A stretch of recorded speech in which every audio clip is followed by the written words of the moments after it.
Hello everyone, welcome to my YouTube channel Jaba's lifestyle. So good morning সবাইকে। তোমরা সবাই কেমন আছো? আশা করছি ভালো আছো, আর আমিও ভীষণ ভালো আছি। তো চলে এসেছি আজকে আরেকটি নতুন ব্লগ নিয়ে। আজ আমি সকাল সকাল ঘুম থেকে উঠে পড়েছি, যেহেতু আজকে কলেজে যাব এবং ছেলেকে স্কুলে দিতে হবে।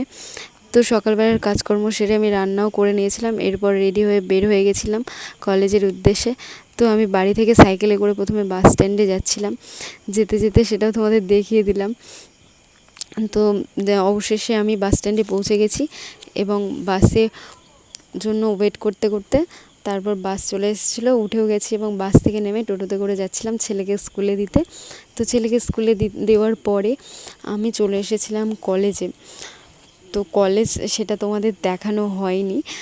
তো কলেজ ছুটিও হয়ে গেছে, এবার বাড়ি যাব।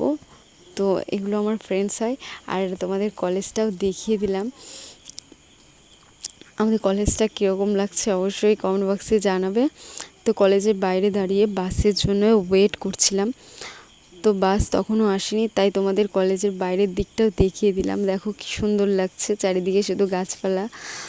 তারপর বাস চলে এসেছিলো এবং বাসেও আমি উঠে পড়ি এবং আমাকে নামতে হবে ছেলের স্কুলের সামনে। তাই আমি দেখছিলাম যে কখন ছেলের স্কুলটা আসছে। তো স্কুলের সামনে আমি চলে এসেছি এবং বাস থেকে নেমে পড়লাম ছেলেকে নেওয়ার জন্য। এসে দেখছি ছেলে দাঁড়িয়ে আছে অনেকক্ষণ ধরে। তো এখন আমি চলে যাব একটি মিষ্টির দোকানে। তো মিষ্টির দোকানে চলে এসেছি, এখানে নিয়ে নেব পনির। তো পনিরটা আমাকে দিচ্ছিল, তো পনিরটাও আমার নেওয়া হয়ে গেছে, আর সেটাও তোমাদের দেখিয়ে দিলাম।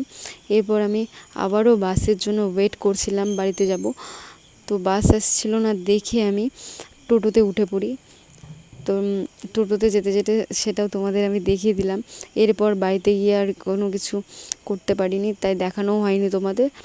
তো আজকে এই পর্যন্তই। তো ভিডিওটা কেমন লাগলো অবশ্যই জানাবে কমেন্ট বক্সে, আর একটা লাইক করে দেবে, শেয়ার করে দেবে, আর অবশ্যই চ্যানেলটা সাবস্ক্রাইব করে দেবে।